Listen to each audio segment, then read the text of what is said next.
इन्होंने हमारे घर के दरवाजे तोड़ दिए, हमारा घर पूरा तोड़ दिया पुलिस वालों ने। मेरे पापा को इतना डराया, मेरे पापा को हार्ट अटैक हो गया, मेरे पापा दुनिया से चले गए। 14 साल का अरसलान नसीम सोशल मीडिया पर ट्रेंडिंग में है। 10 अगस्त को पुलिस इसके घर पर रेड करती है।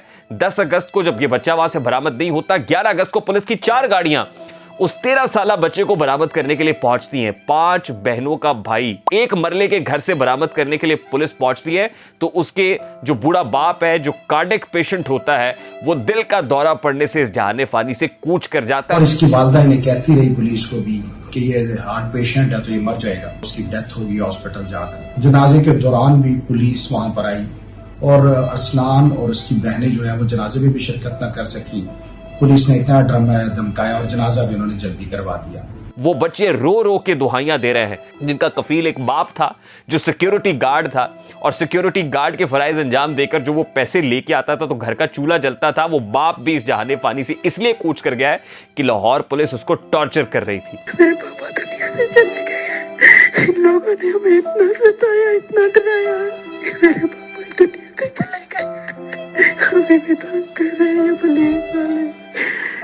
यहां पर 3 किस्म की चार्जशीट्स तो हैं। नंबर 1 ये कि कमसिन था, उस पर कैसे एफआईआर का इंदराज हुआ। दूसरी इंपॉर्टेंट चीज, आपने सेक्सुअली उसकी बहनों को हरास क्यों किया। तीसरी इंपॉर्टेंट चीज कि जब उसको जमानत मिल गई थी तो आपने उसके घर पे छापा क्यों मारा। अस्सलाम वालेकुम मेरे सादा से पाकिस्तानी, मेरा नाम रेहान तारिक है और आप मेरा यूट्यूब चैनल और फेसबुक पेज देख रहे हैं। मुल्क खुदादाद में जंगल का कानून है, यहाँ सर्वाइवल ऑफ द फिटेस्ट है। अगर आप ताकतवर हैं तो कमजोर को आप जिंदा निगल जाए, आपको कोई पूछेगा भी नहीं।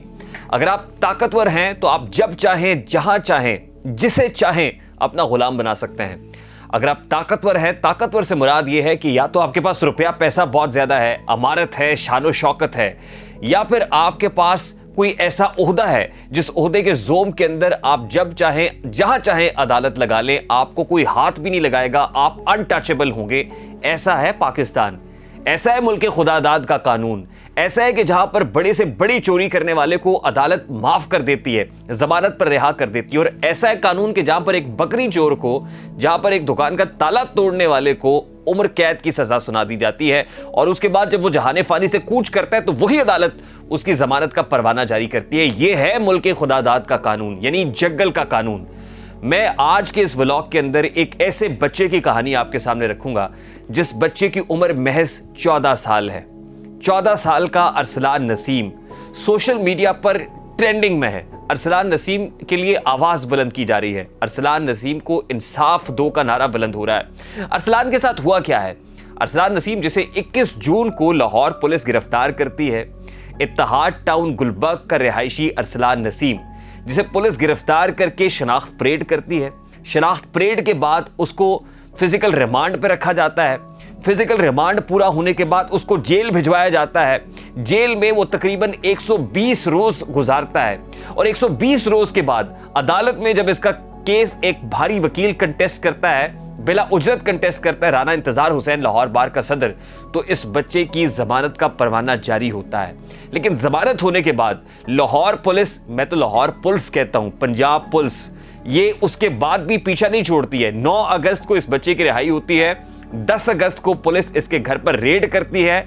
10 अगस्त को जब यह बच्चा वहां से बरामद नहीं होता, 11 अगस्त को पुलिस की 4 गाड़ियां उस 13 साला बच्चे को बरामद करने के लिए पहुंचती हैं। 5 बहनों का भाई जिसको बरामद करने के लिए पुलिस इस तरह आती है कि जैसे किसी दहशतगर्द को एंटी टेररिस्ट कोर्ट के अंदर तो यह मामला चलता है, बिल्कुल उसी तरह कि अरसलान नसीम ये दहशतगर्द है, और उस दहशतगर्द को उस एक मरले के घर से बरामद करने के लिए पुलिस पहुंचती है तो उसके जो बूढ़ा बाप है, जो कार्डियक पेशेंट होता है, वो दिल का दौरा पड़ने से इस जहाने फानी से कूच कर जाता है। और उस पर सितम ज़रीफ़ी तो ये है कि उस वालिद की, उस बूढ़े बाप के जनाजे में शिरकत करने के लिए ना तो अरसलान नसीम पहुंच पाता है और ना ही उसकी बहनें उसके जनाजे में शिरकत करती, बल्कि प्रेशराइज किया जाता है कि फौरी तौर पर इसका कफन दफन करे, तदफीन करे और इस मामले से छुटकारा पाए।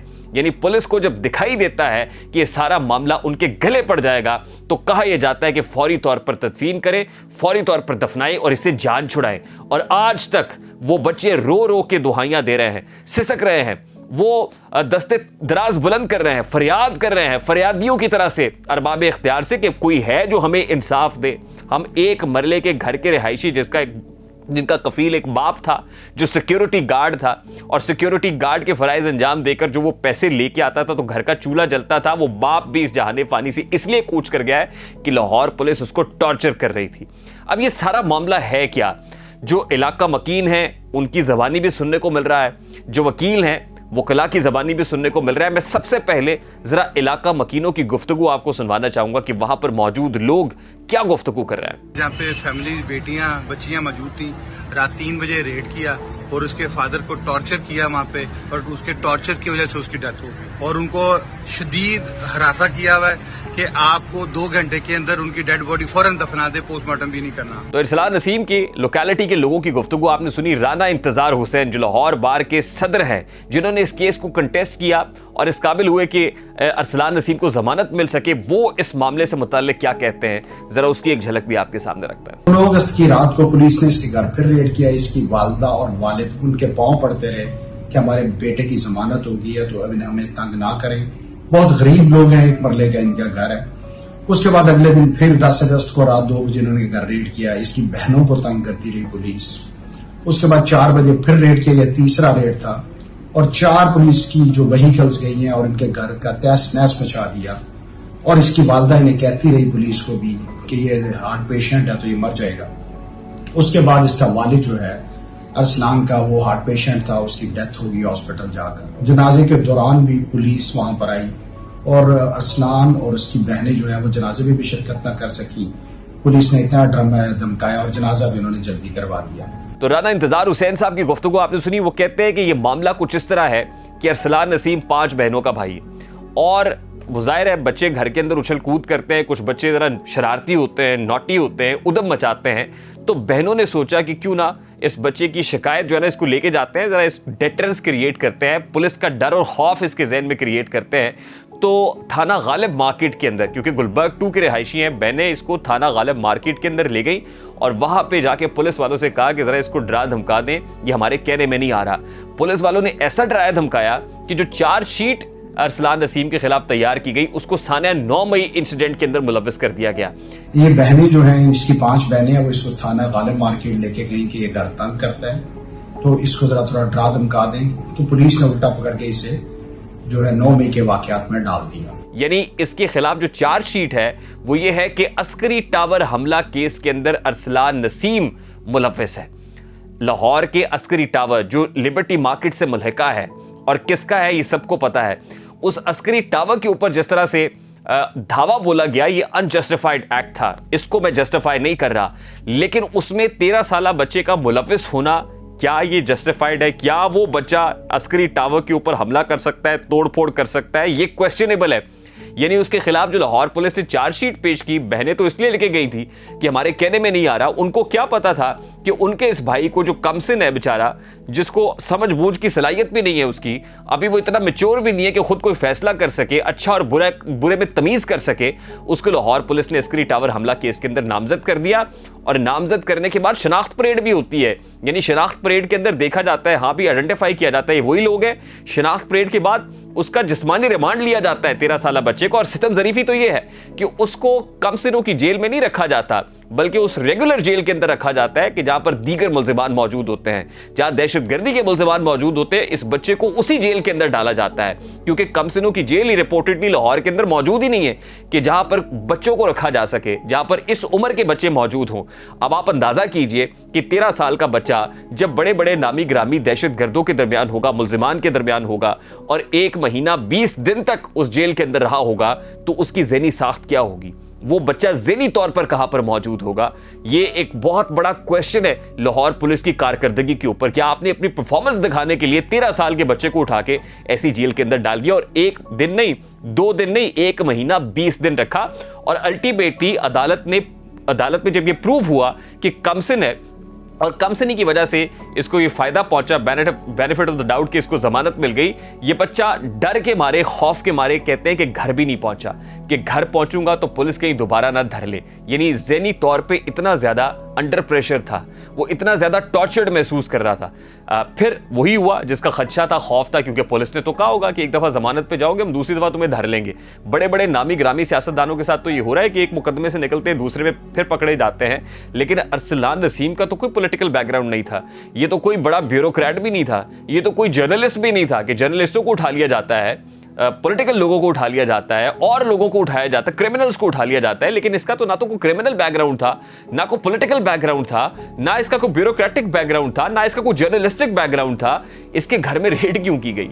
यानी 9 अगस्त को इसको रिलीज करने के बाद 10 अगस्त को पुलिस ने ऐसा क्या महसूस किया कि जमानत जिसको मिली हुई है, बगैर आप अरेस्ट वारंट लिए हुए किसी के घर पर रेड करें और रेड करके आप वहां पे लोगों को डराए धमकाएं, उसकी जवां साला बहनों को डराएं, उसके बाप को जो ऑलरेडी दिल के आर्जे में मुब्तला है। ये रिपोर्टेडली कहा जा रहा है कि उसकी जो बीवी है यानी अरसलान नसीम की जो वालदा है वो पुलिस वालों के पांव पकड़ती रही। वालिद जो है पांव पकड़ता रहा कि तुम्हारी मेहरबानी हमें माफ कर दो। इन्होंने हमारे घर के दरवाजे तोड़ दिए, हमारा घर पूरा तोड़ दिया पुलिस वालों ने। मेरे पापा को इतना डराया, मेरे पापा को हार्ट अटैक हो गया, मेरे पापा दुनिया से चले गए। हम इसके मुताहम्मिल नहीं हो सकते जो कुछ हो रहा है, ना तो हम केस की पैरवी कर सकते हैं, लेकिन पुलिस ने अगले दिन फिर एक नहीं बल्कि 2 रेड्स की। और जब 2 रेडें हुई, छापा मारा गया, तो उस वक्त अरसलान नसीम का वालिद जो है जाहिर है वो दिल का मरीज था और दिल के आर्जे के बाइस उसको हार्ट अटैक हुआ और मौके पर ही जान की बाजी हार गया। मामला सिर्फ इतना सा भी नहीं है, बल्कि मामला ये है कि जब 1 महीना 20 दिन तक वो जेल में रहा और उससे पहले फिजिकल रिमांड पे रहा, तो थाने के लोग उसकी बहनों को बुलाते थे और उनको सेक्सुअली हरास करते थे, यानी सेक्सुअल हरासमेंट का केस भी है। यहां पर 3 किस्म की चार्जशीट्स तो हैं। नंबर 1 ये कि कमसिन था, आपने उसके खिलाफ उसको कैसे धरा, उस पर कैसे FIR का इंदराज हुआ। दूसरी इंपॉर्टेंट चीज, आपने सेक्सुअली उसकी बहनों को हरास क्यों किया। तीसरी इंपॉर्टेंट चीज कि जब उसको जमानत मिल गई थी तो आपने उसके घर पे छापा क्यों मारा, रेड क्यों की, वहां से क्या बरामद करना था। ये बड़ी इंपॉर्टेंट चीज है, इंपॉर्टेंट फैक्टर्स है। और ये कोई पहला वाकया नहीं है, ये तो वो वाकया है जो सोशल मीडिया की वजह से लाइमलाइट में आ गया है या मेन स्ट्रीम मीडिया के ऊपर डिस्कस हो रहा है। ऐसे दर्जनों अरसलान नसीम हैं जो रोज पुलिस गर्दी का शिकार होते हैं। ऐसे दर्जनों बच्चे हैं जो कमसिन हैं लेकिन उनकी कमसिनी का भी ख्याल नहीं रखा जाता है। उनको ज़हनी तौर पर क्रिमिनल बना दिया जाता है, वो क्रिमिनल होते नहीं है। लाहौर पुलिस अपने इस तरीका वारदात से, मैं लाहौर पुलिस तक इसको नैरो डाउन नहीं करूंगा, बल्कि पंजाब पुलिस जो है अपने इस घिनौने तरीका वारदात के जरिए से ज़हनी तौर पर उन बच्चों को स्पॉइल कर देती है। वो कभी दोबारा वो जिंदगी जी नहीं सकते जो एक नॉर्मल आदमी जीता है। वो कभी दोबारा से जिंदगी के उस धारे में आ ही नहीं सकते कि जो चैनलाइज हो सके, अपनी डायरेक्शन, अपने किबले को दुरुस्त कर सके। अरसलान नसीम क्या, जिसने अपने बाप को खोया और अपने बाप के जनाजे में नहीं जा सका, उम्र भर क्या उसके जहन से ये नकूश जाएंगे? वो जो रेडें हुई, जो उसकी थाने में मौजूदगी पर उसकी जवान बहनों को बुला के सेक्सुअली हरास किया गया, क्या अरसलान नसीम कभी जिंदगी में ये गम भूल पाएगा? क्या ये दाग आसानी से धुल सकेगा? क्या वो बेहतर तौर पे अपने आप को एजुकेटेड शख्स बना पाएगा? कोई बेहतर रोजगार ले सकेगा जिसका ट्रैक रिकॉर्ड आपने ये कर दिया कि जिसके अंदर FIRs हैं? क्या पुलिस में नौकरी ले सकता है? क्या फौज में भर्ती हो सकता है? क्या कोई उसको सरकारी नौकरी देगा? ऐसा बिल्कुल भी नहीं होगा। और इस गम के साथ ही अरसलान नसीम सारी जिंदगी गुजार देगा और उसकी बहनें भी इस खौफ और इस प्रेशर के अंदर रहेंगी। मुझे बहुत सारे ऐसे इंसिडेंट्स याद आ रहे हैं। मुझे वो भी याद आता है, वो जो एक नीम पागल आदमी था जो ATM के अंदर गया था और उसने मुंह चढ़ाया था सिर्फ कैमरे की तरफ देख के, और CCTV फुटेज वायरल हुई थी। पुलिस ने उसको गिरफ्तार किया था और उसने सिर्फ इतना पूछा था कि मैं एक गल पूछा, तुसी मारोगे तो नहीं? तुसी मारना कितों सीखिया है? एक गल करा मैं, मारोगे तो नहीं? उसी लोगों ने मारना कितों सीखिया? सिर्फ ये सवाल किया था और उसको इतना मारा था कि मौत के घाट उतार दिया गया था। यानी इतना मारा कि वो जहाने फानी से ही कूच कर गया। लाहौर पुलिस की ऐसी दर्जनों इंसिडेंट्स हैं। क्या जिले शाह की तो मैं बात ही नहीं करूंगा, खैर वो तो इस्टेब्लिश कुछ और हो गया। और बहुत सारे लोगों की मैं दर्जनों ऐसे नाम है जो मैं ले सकता हूं, लेकिन क्या कीजिए। साहिवाल इंसिडेंट भूल गए आप? साहिवाल में दिन के उजाले में मोटरवे के ऊपर जिस तरह से लोगों को मौत के घाट उतारा गया था। सानिया साहिवाल रात की तारीकी में नहीं हुआ था, दिन के उजाले में हुआ था, जहां पर CTT के एहलकार उतरते हैं और भून देते हैं गोलियों के साथ कमसिन बच्चों को, उनके वालिदैन की आंखों के सामने जिनके लख्ते जिगर को गोलियों से भूना जा रहा होगा। वो क्या महसूस कर रहे होंगे, वो दर्द या वो तकलीफ या कर्ब क्या होगा। और वो जो बच्चे बच गए, उनके घर में गया, मैंने उनसे गुफ्तगू की, मुझे आज तक उन बच्चों की वो आंखें, उनके अंदर वो गम, वो परेशानी, उनके चेहरे के ऊपर गम के तासुरात आज तक मेरी आंखों के सामने हैं। ये किसने किया? वही CTD के लोग जो लाहौर पुलिस से ताल्लुक रखते हैं, पंजाब पुलिस से ताल्लुक रखते हैं। तो अगर वाकई इसमें बहुत बड़ा रोल पॉलिटिकल लोगों का भी है कि पॉलिटिकल लोग जो पंजाब में खास तौर पे बरसर इक़्तिदार रहे हैं, उन्होंने पुलिस को अपने घर की बांदी बनाए रखा है। उन्होंने पुलिस को विक्टिमाइजेशन के लिए इस्तेमाल किया है। फिर वो पुलिस वाले ही कहते हैं कि कंधा कोठे पे पुलिस टप दिए। ये अल्फाज है जो मैंने अपनी आंखों के सामने और अपने कानों से सुने, और उनको आपने अपने पॉलिटिकल अपोनेंट्स को सबक सिखाने के लिए हमेशा इस्तेमाल किया। और फिर आप नारे लगाते रहे कि पुलिस के अंदर रिफॉर्म्स होनी चाहिए, हम पुलिस इस्लाहात करेंगे। इस्लाहात के नाम पर आपने पुलिस को हमेशा पॉलिटिसाइज किया है, सियासत की नज़र किया है, और उसका ये नतीजा है कि आज ना तो कोई रूल है, ना कोई रूल ऑफ लॉ है, और ना ही उसकी इम्प्लीमेंटेशन है। बाहरकैफ ये कब तक होता रहेगा? ये तब तक होता रहेगा जब हम सियासी नारों के नरगे में आते रहेंगे और लोगों के इन सियासी नारों में गुम होके इनको वोट डालते रहेंगे और इनको बरसर इक़्तिदार लाते रहेंगे, और ये लोग हमारे साथ यही कुछ करते रहेंगे जो आज हो रहा है। मुझे रेहान तारिक को इजाज़त दीजिए, अपना बहुत सारा ख्याल रखिएगा। अस्सलाम वालेकुम।